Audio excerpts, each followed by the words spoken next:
memerlukan waktu 1 bulan dengan kurang pakan lebih, mandiri. dengan pakan mandiri.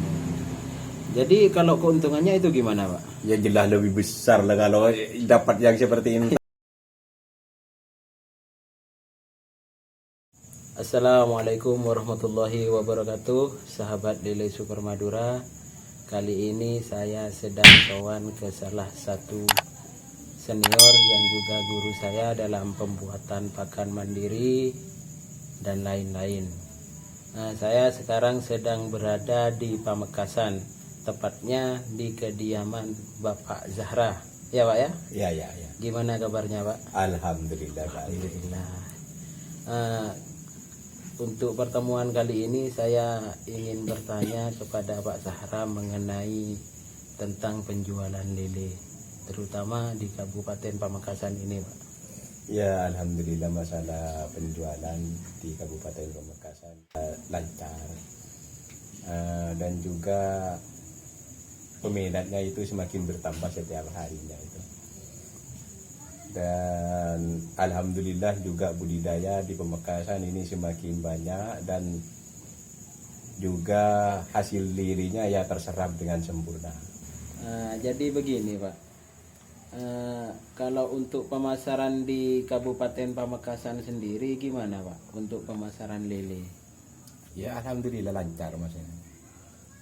Per harinya saya di pasar ya kurang lebih dari 50 sampai 80 kilo ya, per harinya. Itu Bapak Zahra sendiri di pasar, apakah ada penjual lele yang lain? 3 orang selain saya, jadi 4 sama saya di pasar. Berarti total keseluruhan bisa lebih dari 200 kilo itu, Pak ya? Kurang lebih ya, kurang lebih. Nah, iya. Itu di pasar induk, pasar tradisional apa gimana, Pak? Ya bisa dibilang pasar induk lah. Pasar tradisional pertama di Pamekasan itu di Kolpajung, itu sehari buka sehari. Kalau di pasar 17 Agustus yang cuman dari jam setengah 5 itu nyampe jam 8, itu udah banyak yang pulang, pedagang-pedagang itu. Kalau untuk Bapak Zahra sendiri, apakah jual di satu pasar apa pindah-pindah gitu, Pak? Kalau saya jual di satu pasar, tapi anak saya itu jual online lagi, dikemas itu mas. Oh, itu yang pakai bumbu apa yang bisa? Yang dibumbu, pakai seller itu. Oh iya, Pak. Kalau untuk di Pamekasan sendiri, untuk panenan lele konsumsi yang siap dijual itu ukuran berapa per kilo, Pak? Kalau di Bangkalan itu kisaran 1 kilo isi 10 sampai isi 12. Ya ada sih yang isi 14. Kalau di Pamekasan sendiri itu gimana, Pak? Kalau di Pamekasan sendiri ya bisa dari 13 per kilonya sampai 10 itu. Tapi yang mayoritas yang banyak isi 12. Yang banyak isi 12 gitu ya. Ya termasuk penjual-penjual di warung-warung kaki lima itu. Pedagang-pedagang kaki lima itu isi 12 per Isi 12. kilonya. Oh iya. Kalau Bapak Zahra sendiri itu ambil lele itu di mana, Pak? Apakah Pak Zahra kan pelihara lele sendiri di sini? Apakah ini sudah mencukupi untuk memenuhi stok di pasar? Apakah mesti ambil dari luar? Kalau saya itu tidak mencukupi, Mas. Budidaya saya sendiri tidak mencukupi. Saya mengambil di teman-teman yang tergabung di dinas itu, yang pakannya itu ya nggak sembarangan dikasih pakan, ya sepertinya ayam mati itu yang tidak dikasih pakan seperti itu. Setidaknya pakan mandiri lah. Pakan mandiri. Jadi banyak teman-teman yang ambil pakan mandiri ke sini juga ya, Pak ya? Ya lumayan. Tapi sekarang ini kesulitannya masalah tepung ikan. Iya, Dan bahan bakunya itu naik terus. Iya, tapi ketimbang pakan pabrikan ya lumayan lah, lebih ringan pakan mandiri. Tapi untuk hasil perkembangan ke ikan, Pak, menggunakan pakan mandiri itu gimana, Pak?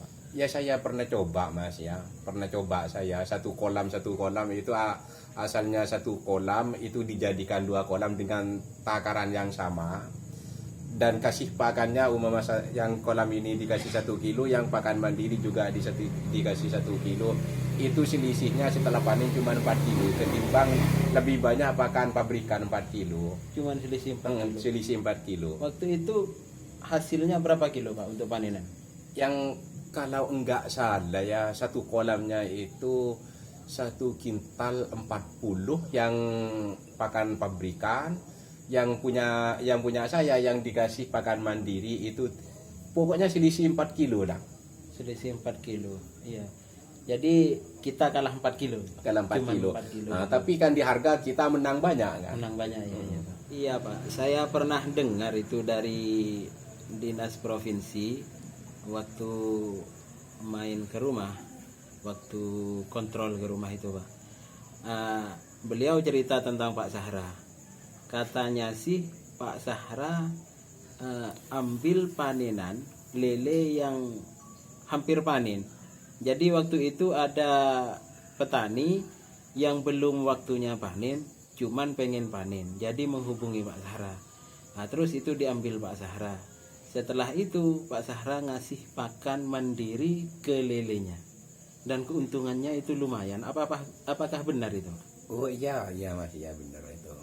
Kalau ada petani itu yang mau jual yang masih nggak nyampe ukuran, misalnya masih 1 kilonya isi 20 atau 18, itu saya ambil juga. Nah, setelah nyampe ke tempat saya itu saya kasih pakan mandi full. Sebab saya mulai kenal sama Pak Wahyu itu yang dari Probolinggo itu. Iya. Saya udah nggak beli pakan pabrikan lagi, cuman yang masih bibit itu yang saya beli pakan pabrikan. Ya dari ukur 3 sampai ukur 10 lah saya itu masih kasih pakan pabrikan. Setelah itu ke belakangnya saya lepas udah pakai pakan mandiri saya. Jadi Pak Sahra ini makainya pakan mandiri dari grading 10 ya Pak? Ya grading 10, kadang-kadang 9 itu. Bisa ya? Bisa.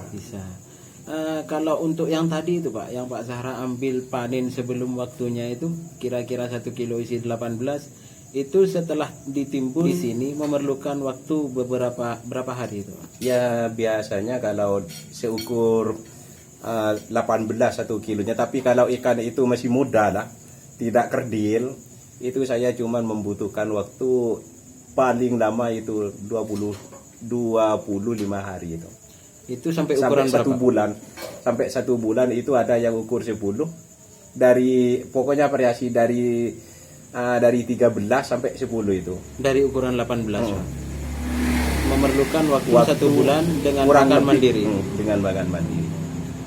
Jadi kalau keuntungannya itu gimana Pak? Ya jelas lebih besar lah kalau dapat yang seperti ini. Tapi kan kasihan petani lah. Iya. Kalau saya sarankan kalau bisa jangan dijual dulu, dikasih pakan aja dulu. Kasihan kan. Ya untungnya ya sama saya itu. Jadi gak terlalu sering ya berarti panenan kecil ya? Kalau bisa ditolak sama saya ditolak. Kalau maksa ya diambil lah. Iya. Soalnya jual lele yang belum waktunya panen itu agak rugi ya Pak ya? Ya kasihan petani lah, kasihan petani. Iya. Terakhir Pak, mungkin ada pesan dari Pak Sahra untuk para petani yang ada di Pamekasan dan sekitarnya Pak? Ya pesan saya kepada petani, para petani, ayolah kita berbudidaya. Meskipun kita tidak beli pakan pabrikan, buatlah pakan mandiri semaksimal mungkin meskipun tidak ada mesin itu. Iya. Sebab saya dulu belum ada mesin itu. Saya beli cangkaro, kata orang Pamekasan itu cangkaro. Lalu dimasak lagi sama saya. Lalu dikasih konsentrat pakan pabrikan itu. Dicampur. Lah nanti kalau udah dingin itu diambil dikasih ke lele, itu lumayan lebih menghemat. Jadi dengan kenaikan pakan jangan panik lah. Ayo kita usaha semaksimal mungkin gimana caranya kita untung, tapi jangan ngasih pakan ayam mati, kasihan orang yang beli. Iya. Pokoknya kita masih di real yang dihalalkan itu. Mungkin itu sudah jelas ya teman-teman pesan dari Pak Sahra. Meskipun pakan pabrik mahal, ya usahakan untuk mencari atau membuat pakan mandiri gitu Pak ya. Iya. Kan banyak juga di YouTube cara membuat pakan mandiri yang baik betul. Dan tentunya yang halal juga gitu ya Pak ya. Iya. Iya Pak, terima kasih Pak, semoga bermanfaat. Amin.